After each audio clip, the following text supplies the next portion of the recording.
네, R1팀 대한유화 발표를 맡게 된 R1팀 김태형이라고 합니다. 먼저 발표에 들어가기 앞서서 여러분이 생각하는 기업 분석하기 가장 좋은 시기는 언제인지 혹시 말씀해 주시겠어요? 채팅으로. 가장 적정한 시기? 가장 적절한 때? 이제 그냥 해달라고 하면은 안 해주실 것 같아서 제가 또 경품 하나 들고 왔습니다. 이제 NC백화점에서 12,600원 상당을 화이트 와인을 준비했고요. 가장 근접하게 맞추시는 분에게 제가 이걸 직접 배송해 드리겠습니다.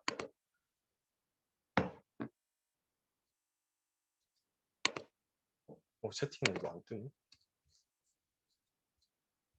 한 10초만 더 받을게요. 제가 지금 채팅이 안 보여서 이거 발표 다 끝나고 제가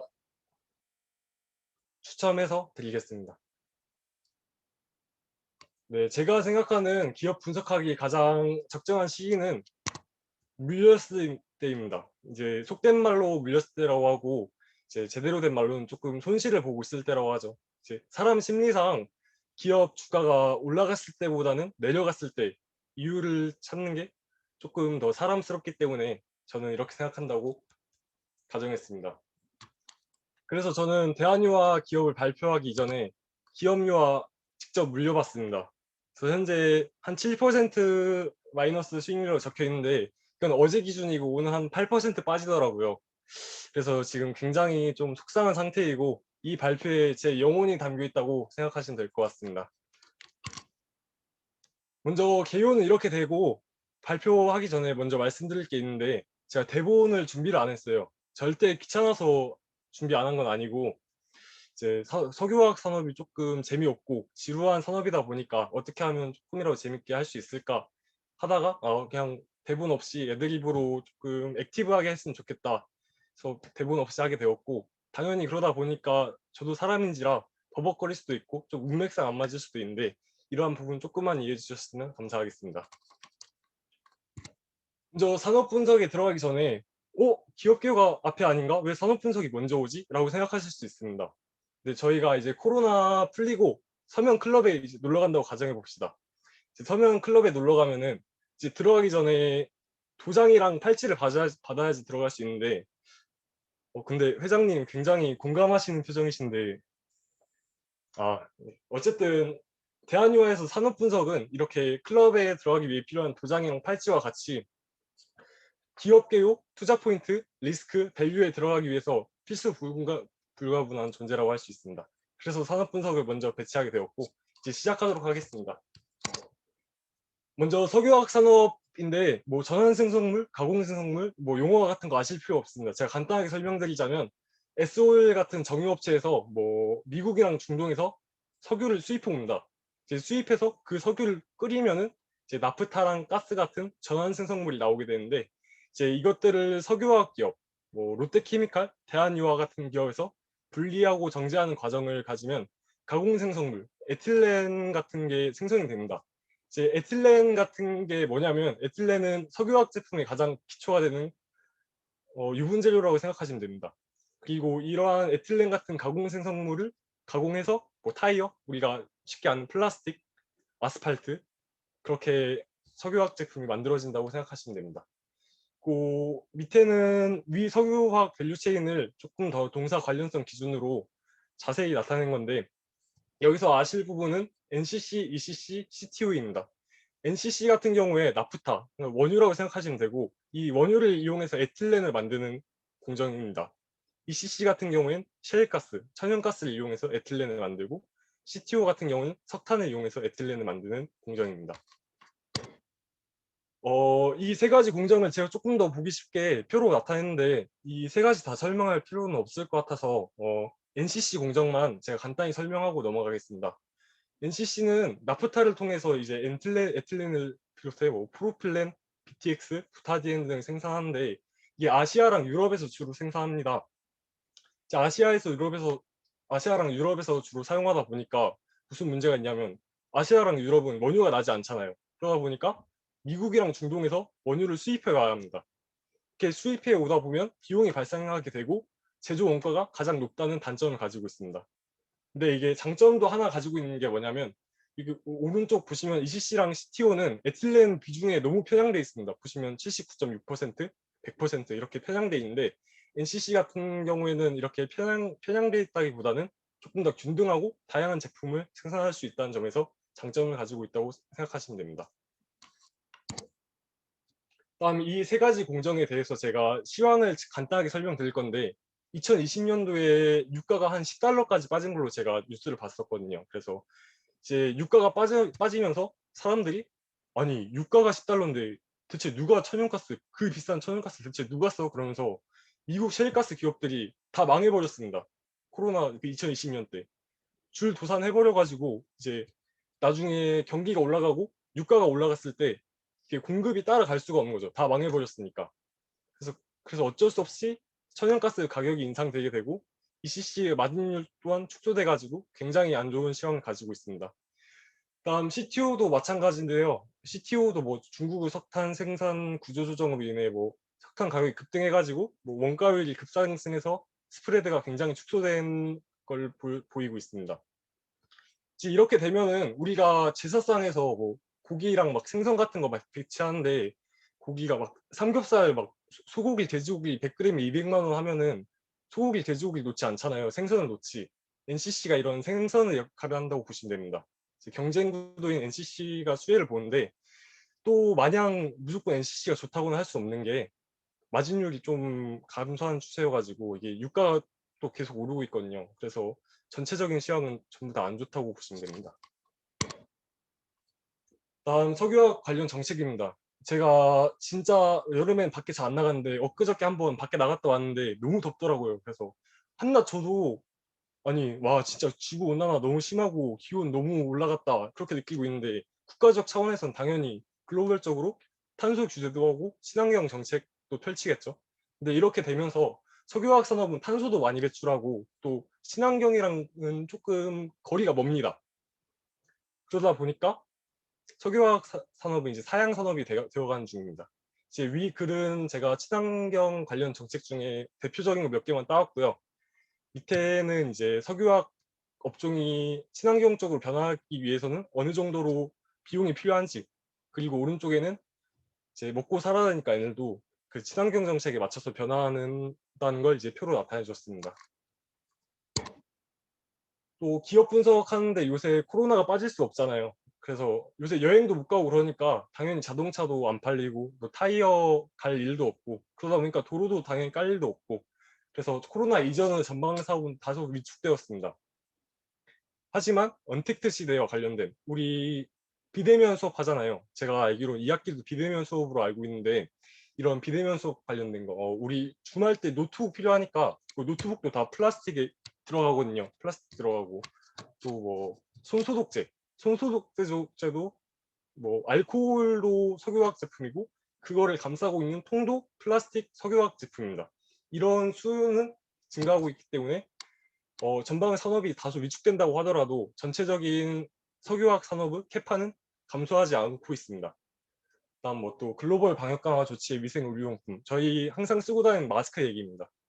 그리고 백신 보급에 따른 이제 경기가 어찌됐건 다시 살아나게 되겠죠. 그럼 이제 어떤 산업이 제일 수혜를 많이 받나 생각해 보니까 경기에 민감한 건 석유화학이다. 석유화학 산업이 이제 경기가 살아나면 제일 큰 수혜를 받을 것이다 생각하고 이제 오른쪽 밑에 보시면 석유화학 산업이 위기를 맞았던 시기를 이제 좀 차트로 나타내 봤습니다. 물론 2008년 금융위기랑 뭐 메르스 사태랑 코로나랑 비교는 할 수는 없겠지만 이런 위기를 겪은 다음에도 주가가 우상향하는 추이라는 것만 알아주셨으면 감사하겠습니다. 다음 기업 교육입니다. 이제 클럽 팔찌 받았으니까 이제 기업 교육 들어가야겠죠. 일단 지분 구조 주가 정보 뭐 이렇게 돼 있습니다. 그렇게 막 특이 사항은 없고 그냥 발행 주식수가 좀 적다. 뭐 품절주다 그 정도 알아주시면 되고 그다음에 국민연금이 보유하고 있다 그 정도 알아주시면 되겠습니다. 이제 대한유화는 에틸렌이랑 올레핀유 그다음에 기초유분 생산해가지고 이제 울산 공장에서 생산한 이제 PP 이제 후에 설명드릴 거지만 분리막 쪽 원료를 생산하고 있어요. 근데 얘네의 장점이 뭐냐면 수직 계열화돼 있어가지고 이제 온산 공장에서 울산 공장에 바로바로 원재료를 수급할 수 있습니다. 이것도 제가 다음에 비즈니스 모델에서 조금 더 구체적으로 설명을 드릴 건데, 이러다 보니까 프로필렌이랑 에틸렌 시황의 변화 없이 안정적으로 원료를 공급받을 수 있다는 장점이 있고, 그다음에 울산 공장, 운산 공장 모두 HDP랑 PP를 선택적으로 생산할 수 있어가지고, 뭐 PP가 잘 팔린다 그러면 PP를 더 많이 생산할 수 있고, 뭐 HDP가 잘 팔린다 그러면 HDPE를 더 많이 생산할 수 있을 정도로 탄력적인 생산 구조를 가지고 있습니다. 그다음은 아까 말씀드렸던 NCC 공장 얘기인데, 그 NCC 공장을 이용해서 뭐 폴리우레탄, 폴리에스터 뭐 주요 원료 사용되는 뭐 에틸렌, 프로필렌 생산해냅니다. 근데 아까 NCC는 나프타를 기본 원료로 하기 때문에 나프타 그 가격에 따라서 굉장히 순수익이 많이 변하거든요. 근데 요새 나프타도 원유 따라서 움직이는 게 조금 가격이 많이 오르다 보니까 지금 대한유화의 시황에는 좋지 않다고 볼 수 있습니다. 다음 분리막용 플라스틱입니다. 이게 제일 중요한 부분인데, 대한유화는 2차 전지 분리막용 소재인 뭐 초고밀도 폴리에틸렌, 이게 줄여서 P2라고 합니다. 그다음에 초고밀도 폴리프로필렌, 이게 줄여서 PP라고 하는데요. 동시에 생산하고 있고요. 그다음에 PP2 같은 경우에는 식용 분리막으로 해가지고 자동차용 전지에 사용되고, 그다음에 PP 같은 경우에는 핸드셋용 배터리에 사용됩니다. 뭐 이러한 플라스틱 생산 기술은 아모코 공장을 기반으로 하는데, 이 공장에 대한 설명은 투자 포인트에 조금 더 자세하게 나와 있어가지고 제가 투자 포인트에서 설명해 드리겠습니다. 여기 우측 아래 표는 이러한 주력 제품들 마진율에 따라서 주가가 움직이는 것을 보여주고 있고요. 뭐 같이 따라간다는 것만 인지해 주시면 감사하겠습니다. 또 산업용 가스 부분인데요. 이 부분은 매출 비중이 1% 정도여가지고 안 넣을까 하다가 또 안 넣으면 섭섭해서 넣었는데, 이제 대한유화 자회사인 코리아 에어텍을 이용해서 산업용 가스 산업을 하고 있고, 그 산업용 가스 산업의 수요가 좋은 편이다, 전망이 좋다, 그렇게까지만 알고 계시면 됩니다. 이제 비즈니스 모델입니다. 아까 말씀드린 수직 계열화 관련 자료인데, 이제 온산 공장에서 뭐 에틸렌 같은 기초 유분을 생산합니다. 그럼 이제 그 기초 유분을 바로 고객사에 팔 수도 있고, 아니면은 동사 울산 공장에다가 공급을 해줘가지고 이제 울산 공장에서 분리막 원료가 되는 폴리머를 생산해내가지고 그거를 고객사한테 줄 수도 있습니다. 그러니까 굉장히 원료 공급에서 안정적이라는 부분을 강조하고 싶습니다. 재무 분석입니다. 이제 매출액, 영업이익률 추이인데, 매출액은 감소하고 있는데 영업이익률은 이상하게 늘고 있잖아요. 근데 이게 이유가 그 분리막용 소재에 대해 아까 전에 말씀드렸는데, 그 부분은 굉장히 고부가치 사업이기 때문에 영업이익률이 굉장히 높습니다. 그래서 얘네가 폭발적으로 매출이 늘음에 따라서 영업이익률이 반등이 나온 거고요. 그다음에 유동자산 같은 경우에는 이제 유동자산이라는 게 되게 현금화하기 쉬운 자산이잖아요. 이제 현금화하기 쉬운 자산을 많이 가지고 있으면 이제 기업이 돌발 상황에 직면했다, 지금 당장 공장 증설을 해야 된다, 혹은 뭐 어디 투자할 때 갑자기 생겼다, 그럴 때 유동자산을 빠르게 현금화해서 투자할 수 있기 때문에 급박한 상황에 탄력적인 대응이 가능하다는 걸 강조하고 싶습니다. 다음에 이제 부채 총계 부채 비율인데, 뭐 부채 비율이 지금 낮아지고 있는 모습이 보이는데, 뭐 부채 비율이 낮다고 모두 좋은 기업은 아닙니다. 하지만 부채 총계도 일정하고 부채 비율도 낮아지고 있다는 점에서 굉장히 건강한 재무 상태를 갖고 있고 망할 리스크는 완전히 없다라고 말씀드리고 싶습니다. 다음 투자 포인트, 이제 진짜 알맹이로 한번 넘어가 보겠습니다. 2차 전지 분리막 시장 진출, 이거 보시면 또 진짜 식상하게 또 2차 전지 하실 수 있는데, 그 식상한 거 맞습니다. 이제 뭐 배터리 시장 규모 뭐 증가하니까 계속해서 커질 것이고, 뭐 분리막 시장 따라갈 것이고, 뭐 PE 시장 뭐 글로벌 점유율 1위고, 이거 다 투자 포인트고요. 그 다음에 이제 좀 주목하셔야 되는 부분이, 그 분리막 산업 같은 경우에는 굉장히 안정성에 민감합니다. 왜냐하면은 막 폭발하고 막 화재 나고 그러거든요. 그러다 보니까 승인받기가 굉장히 까다롭습니다. 까다롭다 보니까 다른 업체에서 좀 들어오기가 힘들겠죠.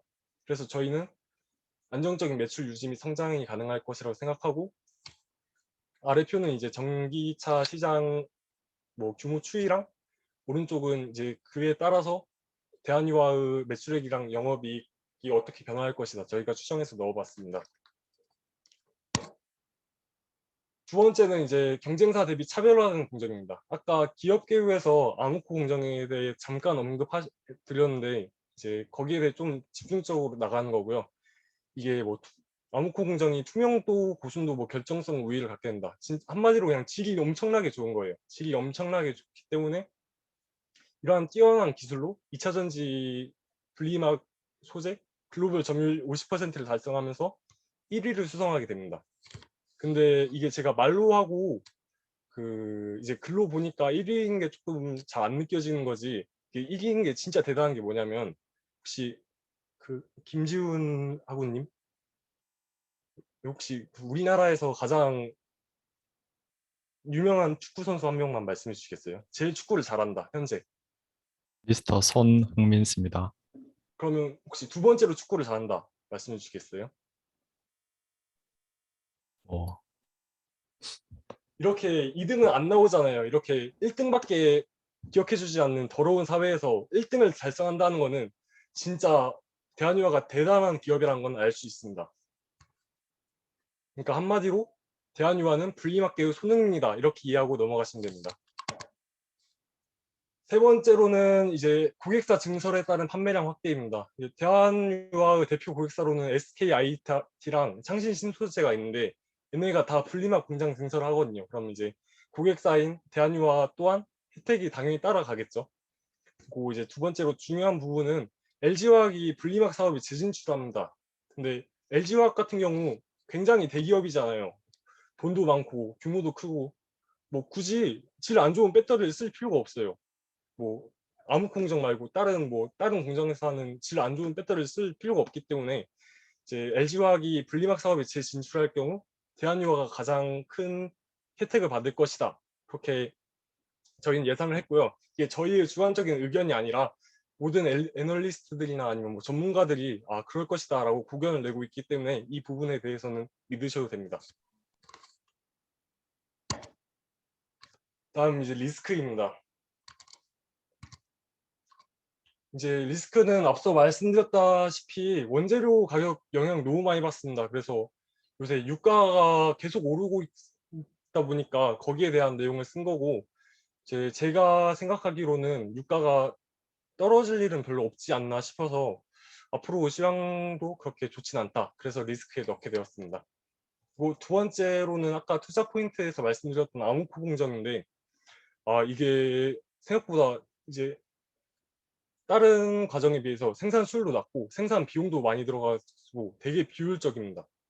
그러면 이렇게 생각할 수 있겠죠. 아니, 이걸 왜 투자 포인트에 넣었냐, 처음부터 리스크에 넣으면 되지. 하지만 대한유화는 아무코 공정 국내 유일 업체입니다. 그렇기 때문에 거의 아무코 공정에서 나오는 제품은 1등이 독점이라고 할 수 있어요. 이제 독점이다 보니까 만약에 경쟁 업체에서 들어오지 않는 이상, 아무코 공정에 들어오지 않는 이상은 계속해서 높은 밸류 가치를 받을 것이라고 생각합니다. 그다음에 이제 밸류에이션인데, 제가 오늘 진짜 인생 살면서 제일 말을 많이 했거든요. 그래서 제가 정말 죄송하지만 물 한 모금만 마시고 시작하도록 하겠습니다.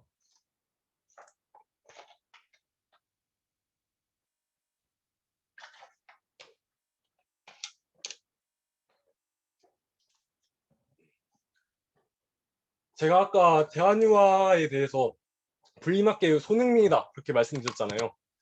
그래서 아니, 손흥민이 축구만 잘하면 됐지 뭐 농구나 야구 못한다고 욕 먹진 않잖아요. 그래서 우리도 분리막계의 손흥민인데 대한민국, 그러니까 대한유아의 분리막 부분 따로 밸류를 해야 되는 게 아닌가, 욕 안 먹게 하자, 그래가지고 두 개를 따로 나눠서 밸류를 하게 되었습니다. 그래서 이제 여기에는 그 근거를 조금 적어놨는데, PBR가 이제 석유화학 산업 같은 경우에는 사양 산업이고 또 자본으로 굉장히 움직이는 산업입니다. 그러다 보니까 PBR이 적합하다고 생각해서 PBR 방식을 선택했고, 그다음에 분리막 사업 같은 경우에는 시장도 지속적으로 성장하고 매출도 안정적으로 성장할 것이라고 저희가 예상했습니다. 그래서 이제 미래 자녀이익 가치인 미래 이익 자녀이익 가치를 끌어오는 린 밸류 방식을 선택했습니다. 그래서 이걸 두 개를 더한 걸 이제 본연은 기업 가치다라고 산정하고 밸류에이션을 시작하겠습니다. 먼저 매출 추정은 석유화학, 분리막, 산업용가스 이렇게 세 개로 나눴는데요. 뭐 매출액 추정하는 자세한 내용은 이후에 다뤄드리겠습니다. 그다음에 석유화학 주요 제품 뭐 에틸렌, 프로필렌, M14, 뭐 BTX, EOEG, HDP, 뭐 PP로 나뉘는데 여기에 대해 나는 진짜 이거 M14 꼭 알고 싶은데 진짜 몰라서 잠이 안 오겠다 하시는 분들은 저한테 개인톡 보내주시면 잠이 잘 오게 만들어 드리겠습니다. 그 다음에 이제 분리막 부분 같은 경우에는 UHMWP랑 분리막용 PP로 나눴습니다.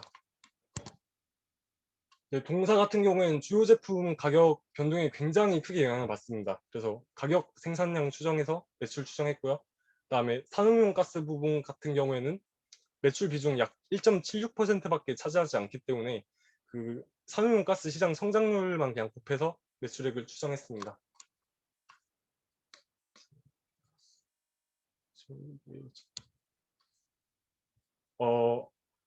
이제 에틸렌 같은 경우는 글로벌 증산 이제 계속해서 증산 계획이 늘어나고 있거든요. 그래서 글로벌 증산으로 가격 하락이 지금이랑 비슷했던 2019년, 2020년 과거는 되풀이 된다라는 말이 있잖아요. 그래서 그 과거 데이터를 따다가 가격 변화율을 적용해서 1년 연마다 14% 디스카운트를 해줬습니다.